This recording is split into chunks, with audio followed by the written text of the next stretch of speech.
Boundaries aren't selfish. They're one of the most important leadership skills you can have. The problem, though, is most leaders don't know how to set them without guilt, or they set them but fail to hold them. And the cycle of burnout continues. In this episode of It's Not Me, It's You, I'm sharing my 3 step process audit, communicate, model. It's a boundary cycle. It's a framework I use with my clients and in my leadership to protect energy, maintain focus, and still get results. Hi there. I'm Joanna. I'm the founder and chief empowerment officer of Insight. Here's the truth: without boundaries, your calendar gets filled by other people's priorities. And that leads to overcommitment, loss of strategic focus, and constant firefighting instead of forward momentum. Boundaries aren't walls to keep people out, they're guardrails to keep you aligned with what matters most. The first step is to audit your commitments. Look at your current schedule and ask, what's aligned with my goals and values? And if you don't know well, probably have goals, but if you don't know what your values are, you need to take one step back and handle that first. And then also ask, what's draining my energy without moving the needle? It's fascinating when you take a look at it this way. This is where you identify the meetings you can delegate, projects to decline, and routines to adjust, and potentially team members who are hogging a lot of your time. An audit isn't about doing less, it's about doing what matters most. The second step is to communicate your boundaries clearly and early. That means saying things like, I'm not available for new projects until X date. You know the culture of your organization and what the right wording would be.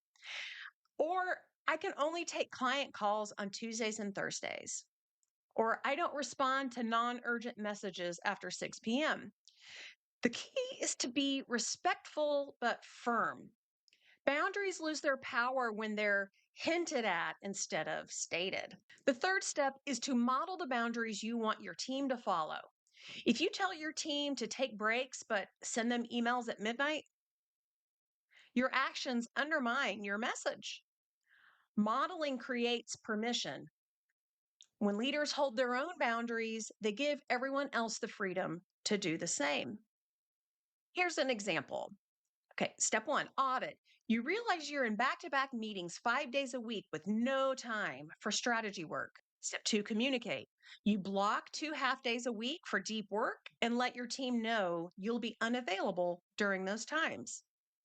Step three, you model. You protect those blocks and avoid scheduling over them, showing your team that focus time is valuable. Over time, this cycle not only protects your energy, but also creates a healthier, more sustainable work culture. Sometimes the issue isn't that you have too much to work. Think about how, if you ask how somebody's doing, oh, I'm so busy. I'm so busy. I mean, it's a badge of honor to talk about how busy we are. And why is that? If we just set some boundaries, perhaps it's maybe we say we have too much work, or maybe we actually do have too much work because it's that you don't have the boundaries to protect the work that matters. When you audit, communicate, and model consistently, boundaries stop being a personal rule and start becoming a leadership standard. So, if you choose to accept it, here's your challenge for this week. Choose one area where your boundaries have slipped and use the audit, communicate, model cycle to reset it and see how that changes your week. And if this helped, subscribe, comment, share, whatever's appropriate for your watching this, because in the next episode of It's Not Me, It's You, we'll talk about control and how to lead without micromanaging. And until we see each other again, I hope you have a powerful day. For those of you who are not familiar with your Enneagram type, please consider using this QR code to a link to a specially priced Enneagram Compass assessment, as well as a 90-minute debrief with me to better understand your type, where it might be tripping you up.